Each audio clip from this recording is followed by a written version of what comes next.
All right. There we go. All right, we are live. It is a Texas Size Tuesday. This is the Fight Business Podcast coming at you. I'm Patrick Auger. Joining me tonight, we have two very special guests. We have Benjamin Duffy from SureDog.com and Nick Baldwin from Bloody Elbow and MMAsucker.com. Boys, how you doing? I'm doing great. Good to be here. Yes, I am doing as well. Thanks, Patrick, for having us. Of course. So tonight we're doing a very special episode. We're doing a little bit of a game show. I'm going to give out points arbitrarily based on topics, get these boys' thoughts on some things to very reputable sources in the business. And at the end, I'll declare a winner and they'll get about 30 seconds to say whatever they want. Literally any topic, anything you want. And it's not around the horn. Don't say it's around the horn. It's around the horn. But anyway, let's go ahead and kick things off. Bellator 222 was last weekend. Benjamin Duffy, we're going to start with you. Was Bellator 22 a success for the promotion? I don't know whether it was a success for the promotion in terms of viewership. I haven't seen the numbers yet.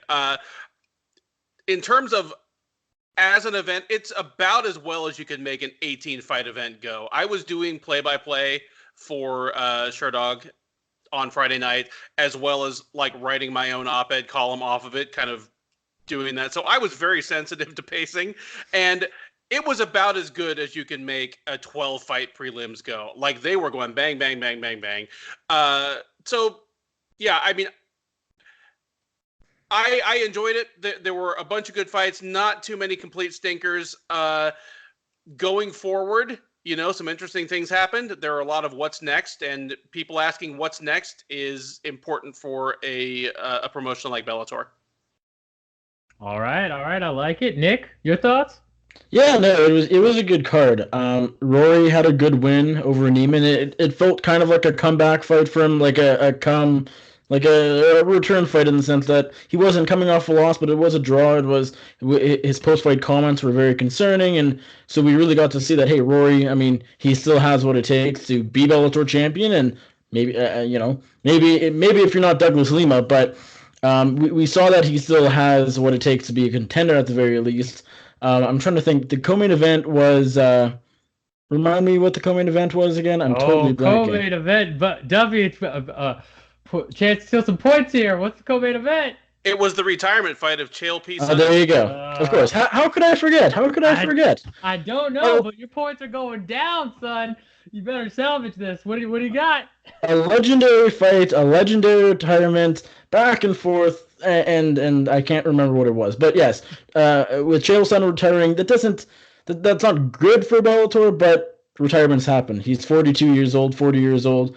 It was time for Chael to step away. I think it was good for him to move on. He has such a great career in the analyst side of things, the broadcast side of things. He doesn't need to fight anymore. Machida winning is good for Bellator. It sets up good potential rematches between Bellator champs Gegard Mousasi and Ryan Bader. That's great. A lot of storylines. Dylan Dennis wins. That's good, I guess. Whatever.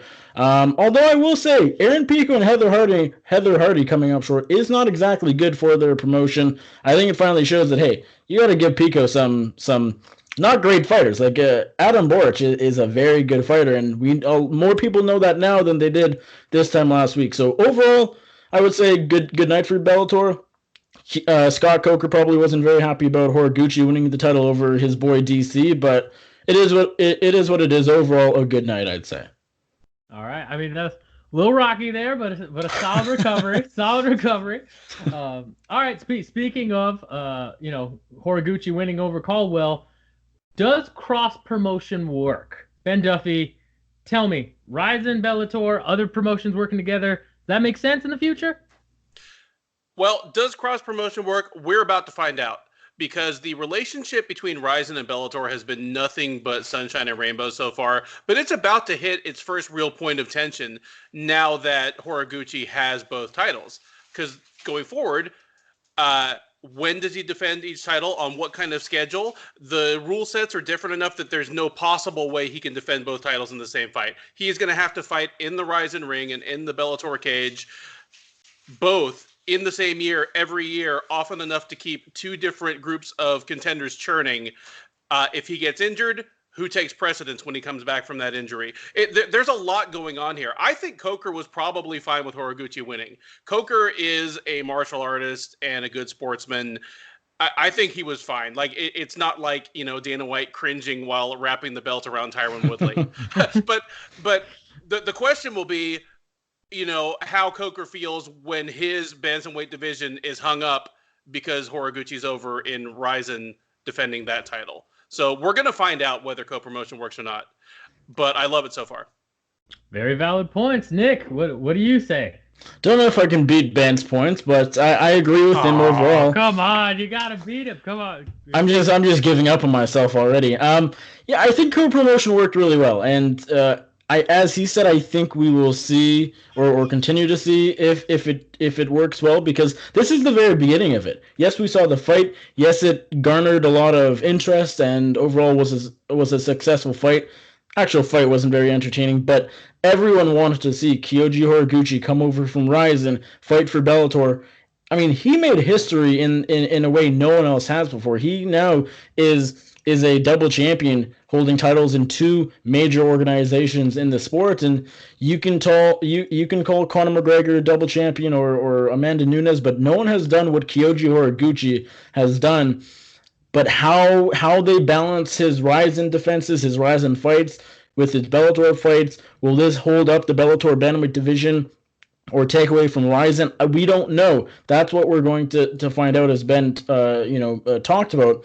But overall, I would say it works, this co-promotion idea, just because there are so many fights out there that right now can't be made because the UFC isn't willing to co-promote. But if they were, there's so many fights that people would love to see. Patricio Pitbull versus Max Holloway. Who would not want to watch that fight? Valentina Shevchenko might, Alimale McFarland, that might be Shevchenko's toughest fight. Not a super, fight I want to see, but there's a lot of great fights out there that we can't see because Bellator and UFC, they're just not going to work together. So overall, as far as adding good matchups to the sport and gaining more interest, co-promotion works. All right, very valid points. Agree with the tension part. I'm surprised neither of you mentioned that Rizin's Reina Kubota got beaten by someone she was supposed to walk through. That hurts them a little bit as well. Whoa. We're not talking about that. We're not talking about that. Oh, we're talking. All right. I see. It hit some sore nerves there. It's all right. Some points are going down for both of you, but it's all right. It's good. That has to help Bellator, though, no? Right, but I mean, because the thing with co-promotion is that not always will it help both promotions. Sometimes it'll benefit one or the other, and that's okay, I think. Ideally, if something benefits both of them and it's a working partnership in that regard, then great. But one other guy, if it's Rizin versus Bellator, one person has to lose, and so it's always going to be, Caldwell losing hurt Bellator, Reina losing hurt Rizin. It balances that. True, exactly. They both hurt each other, I think, rather than if Horiguchi loses in a close fight and Reina wins in a dominant one. I think that both helps them. So that I think you're both right in that tensions are going to be high. We'll see what happens moving forward, especially in that bantamweight division. With that in mind, final question of round one: who is the biggest winner of this event, and who is the biggest loser? Ben Duffy, we'll start with you. Biggest winner has to be Koji Horiguchi. I'm not quite on board with the people who are calling this a pound-for-pound achievement. I mean, yes, he has been undefeated for quite a while now since losing to Demetrius Johnson in two weight divisions. He is now the sitting champion in two major promotions, which he is the second fighter ever to do that. The only other one I can think of is Alistair Overeem, who was the Strikeforce champ and then won the title in Dream. Other than that, that's the only champ that went and won a title in a second promotion without having to vacate the one in his home promotion. So it is an impressive feat, but if you look at the people he's beat to do it, his best wins at flyweight since losing to DJ are like Hiromasa Ogikubo and Ali Bagatinov, both of whom were borderline top 10 flyweights. His best wins at bantamweight are Darian Caldwell twice, and Caldwell is a borderline top 10 bantamweight. So it's not a murderer's row he's beat. This is not a historic accomplishment, but nonetheless, on the night, he's the winner. Like, he looked I mean, it was a terrible fight, but he looked great. Yeah, that's true. We can all agree on that. Yeah, it was a miserable fight, but a hell of an accomplishment for him. He's the winner on the night. Loser on the night has to be Aaron Pico. 3 years ago, he was the hottest incoming prospect probably in the history of the sport. And now he is sitting at 4-3, and just I don't know where he goes from here. And I've spoken to Aaron Pico. I've interviewed him for the site. He is a delightful person. He is confident and humble at the same time, but he is not putting the pieces together. Basically, he has no mortar in between the bricks. You know, in his last couple fights, he got blown out in firefights that he could have stopped at any point with a well-timed takedown. On Friday, he got blown up shooting his 500th, telegraphed, non-setup takedown from a million miles away. So he's an incredible striker and an incredible wrestler who cannot put them together, and because of that, he's not a good mixed martial artist. Loser of the night, Aaron Pico. All right, strong words from Ben Duffy about Aaron Pico. Nick, what do you got for me? Biggest winner, biggest loser. Kyoji Horiguchi did have the 2 belts. The Rising belt, by the way, is ginormous. I wish I got to see that thing in person, but I mean the 2 belts takes up half his body. But I'll say the biggest winner is Rory McDonald. And the reason I say that is because if we think about it, Horiguchi had very little to lose. He loses to Darren Caldwell in the rematch. Yes, it's not a great look because he already beat him, so why should he ever lose to him? But if he lost, he goes back home to Ryzen, fights there, keeps winning, keeps knocking guys out, makes a lot of money, has a lot of fame in Japan, rides off into the sunset. He doesn't need Bellator. Rory McDonald, though, after his worrisome comments, I mean, if he got choked up by Neiman Gracie, if he lost the title, maybe he retires. Maybe Bellator doesn't want to be in the Rory business if he doesn't want, to have that killer instinct or doesn't want to fight or, is a family man, which nothing wrong with being a family man. But if he lost to Gracie, maybe Rory is headed in the wrong direction as far as his MMA career is going. So he had a lot more to lose. He surpassed expectations, I think. I actually picked Neiman to win. More of a fade on Rory, who I like Rory a lot, but I faded him in this fight. I was wrong to do so, but I'm happy that I was proven wrong. I think because Rory had more to lose, and he put on a very fine performance on Friday. I think he's the biggest winner. Biggest loser, I will go Darren Caldwell. Again, Aaron Pico's a great pick, but Caldwell, not only did he lose the Bellator Bantamweight title, he lost to Horiguchi, a smaller fighter. Again, not a great look, and it was a terrible fight. It was not very fun whatsoever, and a lot of that was because of what Caldwell did as opposed to what Horiguchi did, or Horiguchi wasn't able to do as much because Caldwell was controlling him and not doing much with the top control. And so he kind of got crapped all over for, stalling and not putting on a good fight. He lost the title. He lost the fight.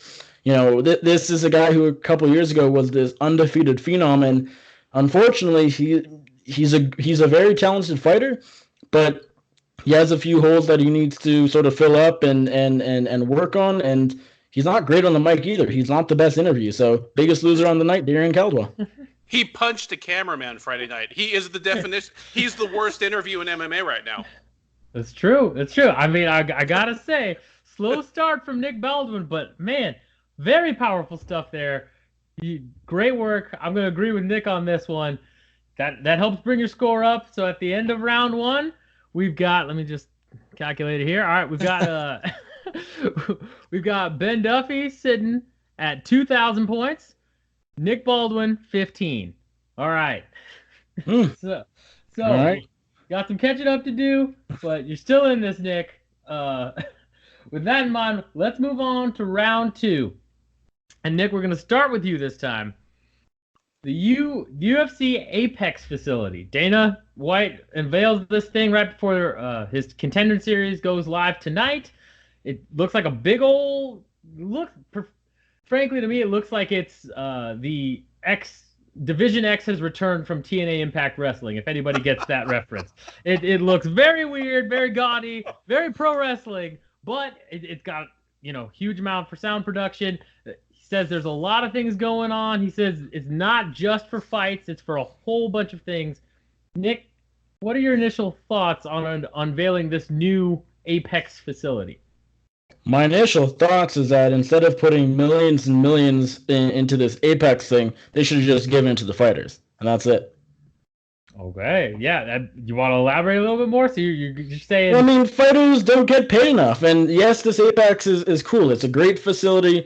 Contender Series looked all pretty tonight, and it's a great opportunity for certain promotions, and it's great for the UFC. It's great for the UFC, but ultimately, the UFC and Dana White, they're filthy rich. Let's be honest, and these fighters are not. So I would rather see, before we try and make these, 200,000 square feet facilities that will boost the UFC's money and make them even, bigger and better. And I mean, it's great. I'm on board with the UFC doing well, but if the UFC is doing well, fighters got to get paid, and only one of those things is happening right now.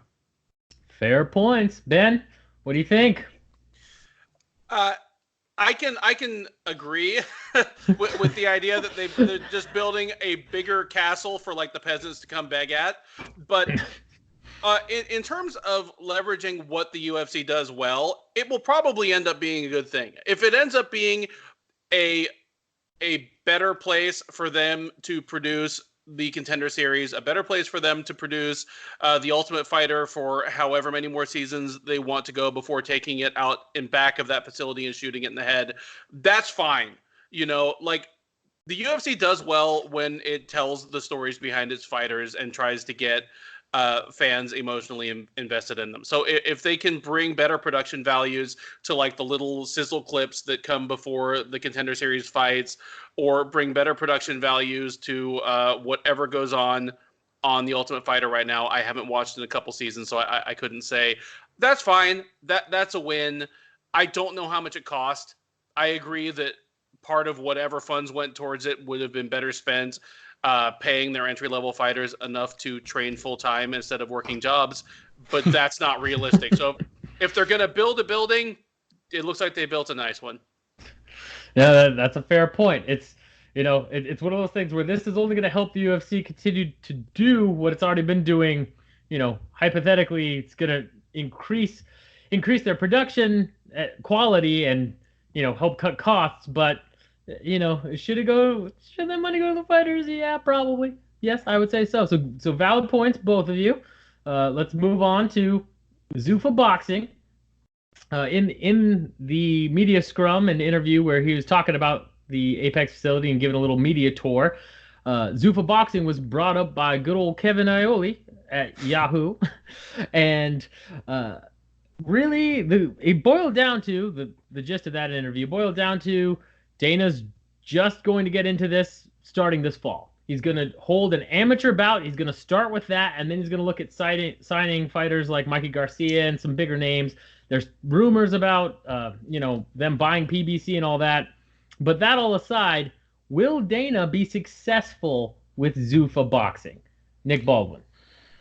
I don't know. Probably, maybe, but I really can't say for sure. I don't know what it'll take for him to be successful. I wonder if the UFC is already enough where he won't be able to focus as much of his time on Zuffa Boxing, and therefore it won't be successful. I think that's a valid point. I don't know enough about it to say one way or another for sure, but he has the money where if he can sign certain guys, if he can bring in top talents, people are going to watch no matter who is behind them, whether it's Eddie Hearn or Dana White or, any boxing promoter. So I think there's a chance he can be successful. And as much as someone may not like Dana White or criticize Dana White, Dana White is good generally at what he does. He's a good promoter. Certain decisions he makes, I don't agree with. A lot of people don't agree with, and some people say he's even not good at his job. But let's be honest, he is.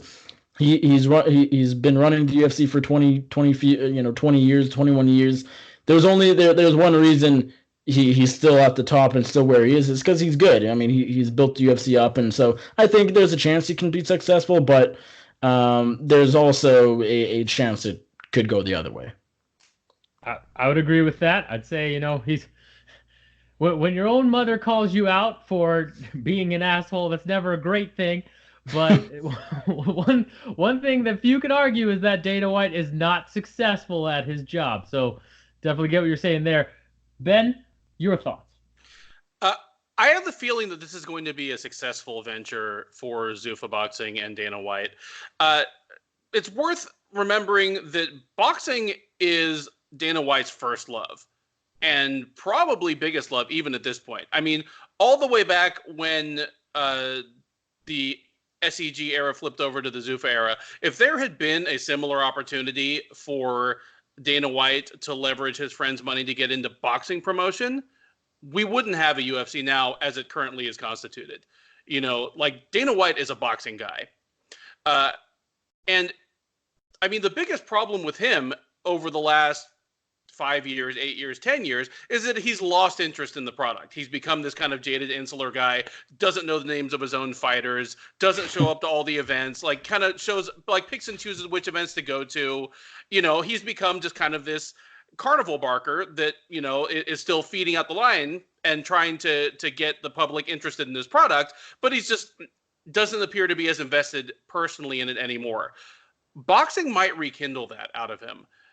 And if it does, there's no better time than right now to get into boxing. Like a couple of major broadcast platforms that have monopolized boxing for 20 or 30 years are leaving. HBO is gone. Showtime may well be gone. Like if there was ever a time like that the boxing industry was in flux and a new player could jump in, like look at DAZN. You know, DAZN just signed Canelo Alvarez to a contract that made him the fourth highest paid athlete in the world last year behind 3 soccer players. You know, it is a good time for new players to jump into boxing. If Zuffa Boxing wants to do that and he wants to bring some UFC promotional style common sense to boxing, he's going to do well. Because, I mean, certainly even more so 8 or 10 years ago, but even now, MMA still does things well that boxing does poorly, like making the fights that fans want to see now before they expire. I mean, look no further than Anthony Joshua getting upset and ruining the most lucrative fight of late 2019, early 2020. It's true. It's very true statement. So I am bullish on this, even though I'm going to cringe at it every step of the way. It's going to do well. Fair enough. I mean, very good points. And I don't know. I mean, I think Ruiz versus Joshua 3, right? Because they've already fought once before. Is that true? Nope. No. Okay. So Ruiz versus Joshua 2. I mean, you're looking at some money there for good old Andy. But I mean, obviously. Well, I'm not going to go on a boxing rant here, but that changes a bunch of things. It means that Tyson Fury, who dusted a dude this past weekend, is probably going to fight Kubrat Pulev next instead of Joshua, because Joshua's going to get his. I think that Wilder fight. Well, no, Wilder's not going to fight until probably next February at this point. Oh, okay, all right. So gotcha. So that makes sense then. All right, I get what you're saying now. I follow that. I didn't realize Wilder wasn't fighting until next February. Boxing's failure to get either of get Fury to fight Joshua or Wilder in time has upset the whole apple cart. And it's something that would not have happened under the UFC banner, whatever else you want to say about their matchmaking. That's true. Very good points. Gotta give it to you there. All right, and then last question of round 3. BT Sport is switching to BT Box Office for UFC 239. Now, I don't know if that means anything to either of you, but I know absolutely zero about this, so I am going to give all the points to my colleague over here, and I'm just going to sit and learn. All right. Well, so the floor is going to be yours, Nick. I'll give a little bit of background just to be fair, but essentially in the UK, if you're watching UFC events, what you do is you pay for a BT Sport subscription. That's depends on what your current TV package is. The lowest I found was about £10 a month, and then you get all the UFC events. Starting with UFC 239, that's not happening anymore. Now for pay-per-views, you have to purchase on top of your BT Sport subscription, or you can drop it and just buy it completely separate. it costs about 20 pounds per event, although they haven't actually given an exact price point for 239. So, Nick, with that in mind, is that sustainable? I mean, those guys are staying up till 6 a.m. watching fights. Would you stay up at 4 a.m. for the main card to start and then pay 20 pounds when you didn't have to pay anything before to watch the UFC fight? What do you think? Maybe, but it's tough. Just to clarify, do we know why this change happened? I mean, are they just getting more and more greedy, or did their system change? Did they just outright start charging, or did they change the process entirely? So I reached out to BT and asked, and basically was given a no comment. Everything everything that I can research and find, they just decided to switch to that model. Don't know if it has anything to do with a rework deal with the UFC. Doesn't appear to, but it's possible. But in my mind, it's more of they probably crunched the numbers and figured out that we need more money. Yeah. Yeah. I think, not to play it safe, but this can go. Okay, so how this will affect the business over in the UK for the UFC and for MMA is you're going to keep the hardcore fans. The hardcore fans that already stay up all hours of the night and then I guess sleep during the day and just don't work and live in their parents' basement, or I don't know what they do, how that happens. Bash in the UK community. Go on. Maybe they work on no sleep, and props to them if that's the case. I don't know. But anyways, I think you're going to keep the hardcore fans. The hardcore fans that already stay up late to watch the UFC, good or bad pay-per-view card, they're going to stick around. They're going to be like, well, money's not a little tight, but I can sacrifice 20 pounds a month and I'll pay because I love the UFC, and ultimately I feel like I shouldn't pay, but now they're making us pay, so what's 20 pounds? But the people that just are flicking the channel at midnight looking for something to watch, as they fall asleep and they see UFC on, those are the fans that they're going to lose. And I guess they're not really fans if they're trying to fall asleep to UFC, but the people that you might get on as future fans, that whole possibility is out the window. Any sort of local or not local fan, any sort of casual fan, so to speak, they're out the window. They're not going to pay more money when they already when before they didn't have to. When I mean, it's tough to get someone to pay 20 pounds a month when already before you didn't pay anything, and already they're paying a very pricey package for BT Sport. So all in all, I think you're going to keep the fans that watch the UFC regardless, the hardcores, and you're probably going to make more money. So all in all, it's probably a success for BT Sport, but kind of a dick move also. Yes, I would agree. Oh, Ben, you look like you want to say something, but you forfeited your time. I'm sorry. Oh, it's just so sad. It's so sad. All right. We're going to move on to the final round. Before we do that, let's tally up the score here. Ben just giving up a round really helped you out, Nick. You're both tied at 500. Who would have thought? Who would have, man, just crazy odds that would happen. With that in mind, final round. I'm going to alternate here. We're going to start first with you, Ben, and we're going to talk about the UFC IPO. Now, to give a little background on this, Endeavor is going public. They own the UFC. That's well known. That's been announced. In that filing, there is specific language that says that between now and 2021, if the owners of Endeavor and the UFC so decide, the UFC itself can roll off into a separate publicly traded company. Do you think that will happen, A, and B, is it a good idea? Ben, let's start with you. I think it's unlikely to happen if the current heads of the UFC have anything to say about it. I mean, the UFC going public would be a win for just about everybody but the owners of the UFC, as far as I can tell. And if they do it for any other reason than needing cash, I can't imagine that happening. I mean, fans who care that much, want transparency on, fighter pay, fighter treatment, all the legendary, locker room bonuses, that we've been told about over the years. They want to see if those really exist and how much they are. So, I mean, fans want transparency because, fans scream about fighter pay needing to be higher while they stream the events for free.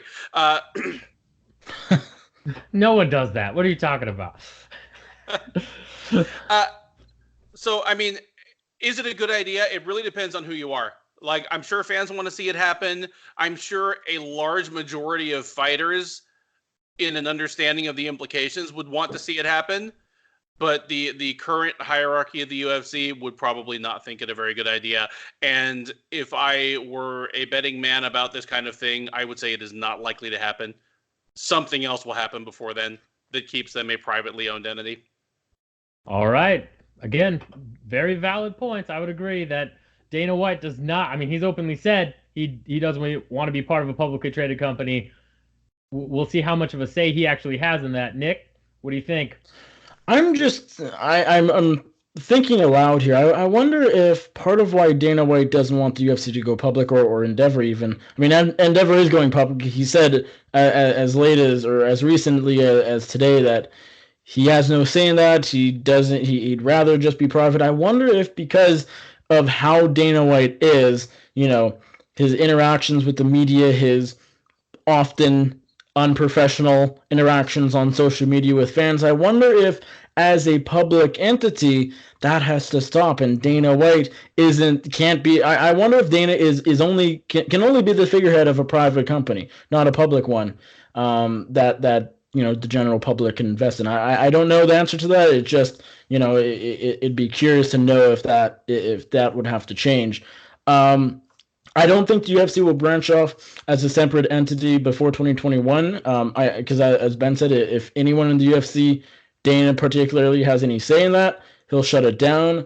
Also, I just don't think. I mean, the UFC has been making certain leaps and bounds. The UFC Apex helps. They're doing more performance institutes across the world. They just opened one in China, or they're opening one soon, and they're building one now in Mexico City. They're doing well in that regard, but I think in general, a lot of people would make the argument that they're either at a kind of like they've plateaued out after a huge rise in fame, so to speak, for lack of a better word, over the past few years, 5 years ago or so, maybe even more. They've plateaued, or maybe even their business is going slightly downwards. They don't have Conor McGregor fighting actively. Ronda Rousey, that era is entirely over. They have more stars now than they did a couple years ago, but it's still a limited amount. So I don't think they're going to go publicly traded if they don't have to. I don't know really how Endeavor going public affects Endeavor. They have so many more entities, not just UFC. UFC is a big chunk of Endeavor now, but it's not everything. But I don't think this makes Dana particularly happy. I would agree. I don't think it makes Dana happy at all. I will say that they've been making moves to get guaranteed revenue coming in, and they've been doing things like the Apex facility and opening up performance institutes. From an outside perspective, if I was just looking at any company and I was trying to evaluate, are they trying to go from private to public, they're signaling some flags there that I think could raise that suspicion. I mean, more guaranteed revenue is what investors love to see. Then you get people pouring in, wanting to say, oh, I want a piece of this stock, all that stuff. But that's neither here nor there. Good points. Although I will say, Nick, that so far you've talked about giving fighters more money. You've said that Dana White is unprofessional. You know that area is protected now, right? Like, you might be getting kicked out. Just kicked out. I mean, what if Dana sees this? My credentials for next week's Minneapolis card are gone. They're out the window. They're already gone. They're already gone. All right. Second question. So we started with Ben. We're going to go right back to you again, Nick. UFC Greenville. Obviously, this card was supposed to have Stephen Wonderboy Thompson headlining it.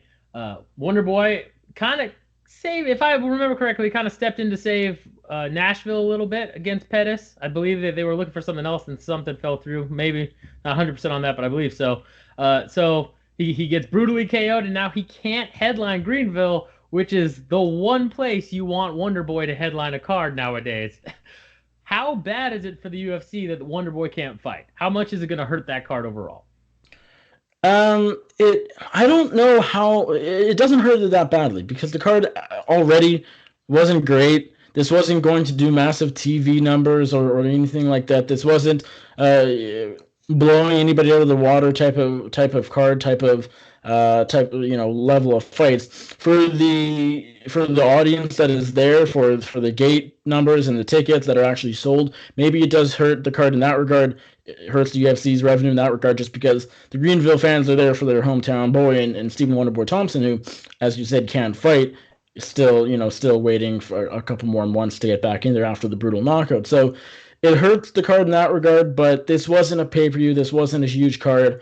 Having Hanato Moicano and Korean Zombie fight in Greenville, South Carolina makes no sense, but it's a hell of a fight. It's a lot of fun. The Greenville fans, they don't get UFC fights very often. This is the first one, probably the last for a long time. They're going to enjoy it. I mean, it's not a great card, as I said, but I think they'll still take this for what it's worth and probably show up. I kind of think back to the Winnipeg card, the local card here in Winnipeg in 2017. The showing actually wasn't that great, so which totally goes against my point. I just think Winnipeg fans maybe aren't into the UFC, but they had Lawler RDA again, kind of a weird fight for Winnipeg, but I was there and I was stoked to see two former champions fighting each other, and the rest of the card was a lot of fun. So kind of similar situations. I don't think this hurts Greenville all that badly, but sucks for the hometown fans.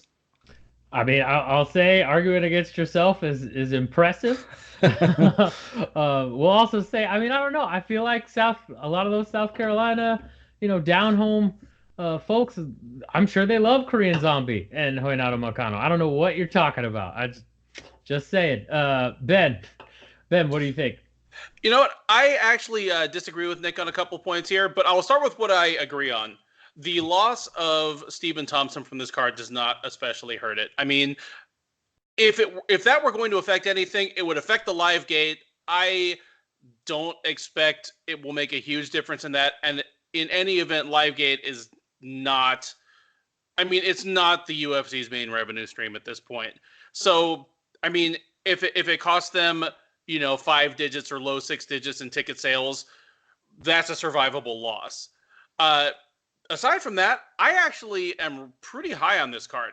To me, it exemplifies a lot of what a great fight night card should be.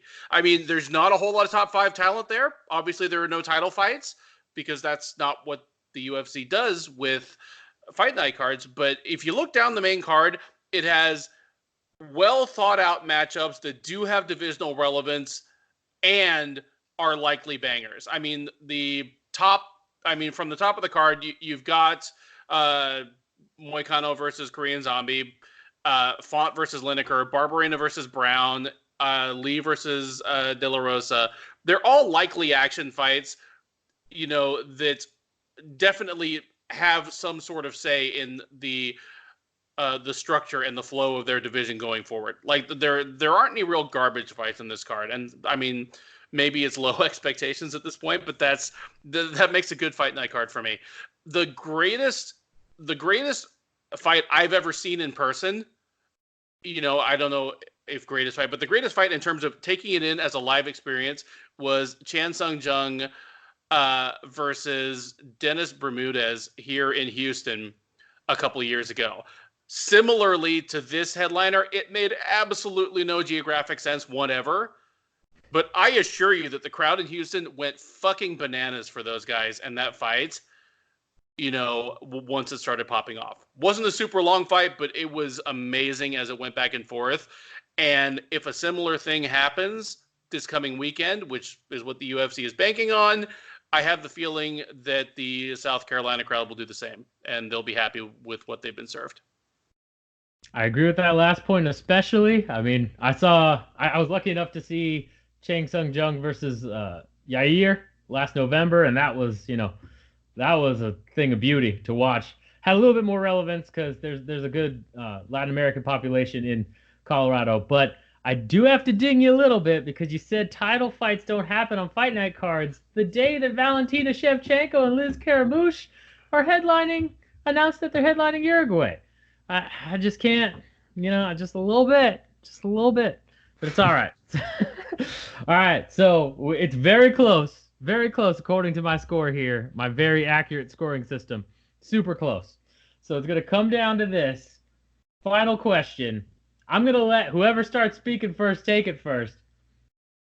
Dana White announced recently that he, on a Las Vegas radio show that he was covering for some reason, that he has extended his contract now with the UFC for 10 years. We have another decade of Dana White. Tell me, is this good, bad, or does it not matter? I could not give less of a shit. How many months ago was it that he announced the 7-year extension? Was it 2 months ago? It is actually only 7 years. He clarified today at the Apex that it's not 10 years. It's just a 7-year deal he talked about before. Oh, okay. All right. Correcting the host. Very bold move. But go ahead, Ben. Well, that means it's even more meaningless than I thought it was 10 seconds ago.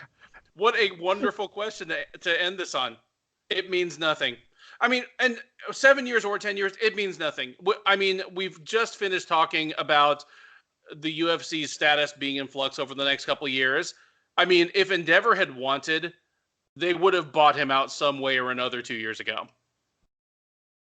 I don't care if he signed a 300-year deal.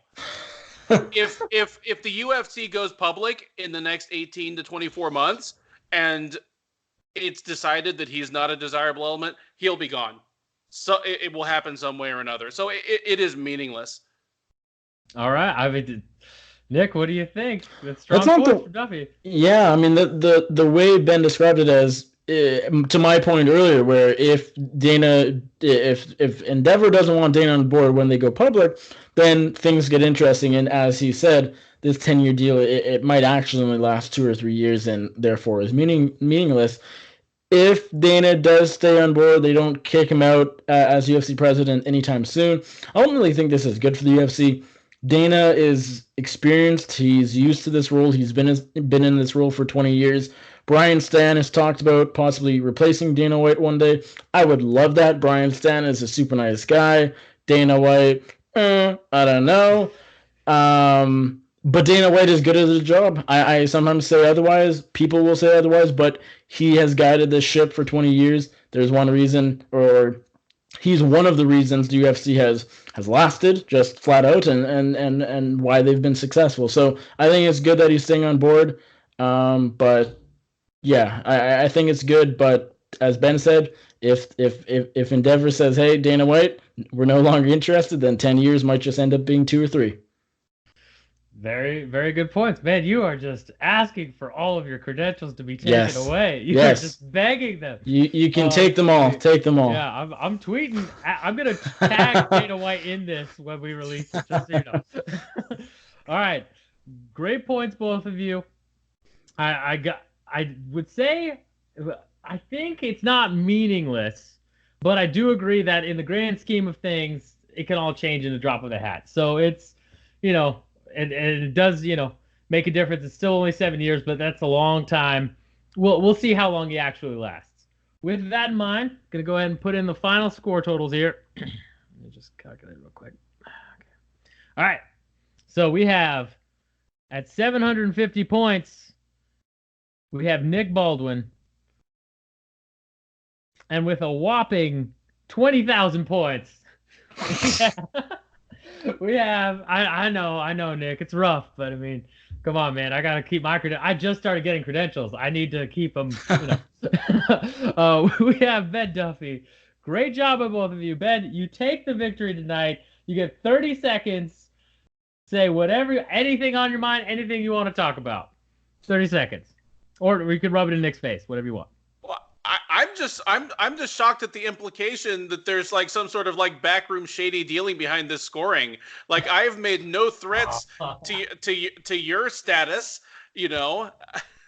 This is how many points I lost by. I lost by 19,250 points. That's absurd. It is absurd, and I mean, much like Khabib Nurmagomedov versus Gleison Tibau, it's closer than the scores would seem to indicate. In hindsight, if you go back and watch this show again,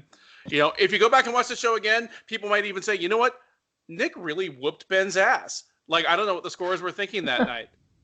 Hey, that's, you don't leave it in the hands of the judges. That's how it goes. And... Well, And in this case, I'm the judge, and I My know my, I'm my, right. my reach is not all the way to Canada, so I can't do anything directly. I had to leave it in the hands of the judges, and I made a mistake doing that this evening. I tried to knock Ben out. I really did, but he has a good chin. So what can I say? He's a tough guy. Like you're at least part time a fellow Texan. How are you like? Yeah, no, it's true. It's like no. I mean, the truth is, you both did great.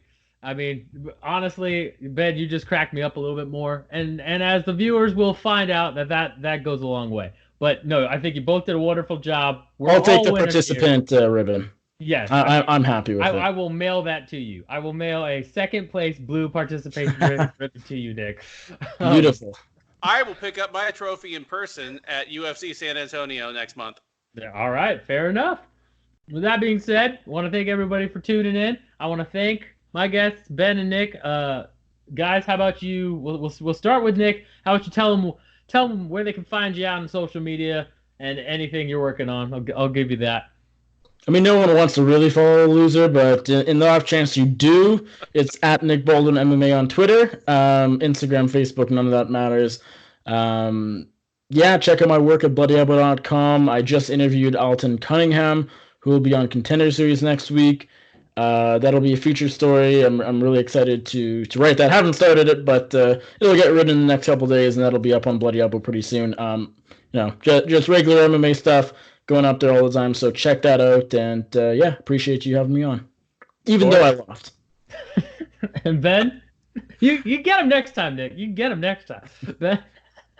Even though I won, I am not qualifying myself as any kind of expert on anything, but you can find me at Benjamin Duffy on Twitter. You can find me at Sherdog.com, where I am a senior editor, and my own work on Sherdog. I have a column called Minute by Minute, where I write about most major events, and it's mostly punchlines and snark and a little bit of actual analysis. Or you can find me there at the Hall of Fucking Awesome, where I enshrine fighters who may not be first ballot candidates for a traditional Hall of Fame, but were nonetheless fucking awesome and deserve to be remembered. If you want to feel for the vibe of the Hall, our very first inductee was Drew McFedries. All I'm Ben Duffy. Fair enough. All right, thanks again, everybody. This has been the Fight Business Podcast. I'm Patrick Auger. Follow me at All Day OJ on Twitter, Instagram, all that good stuff. Until next time, we will have both of these fine gentlemen back, I'm sure, at some point, as well as some other guests. Till next time, throw fists, get money. Thank you very much.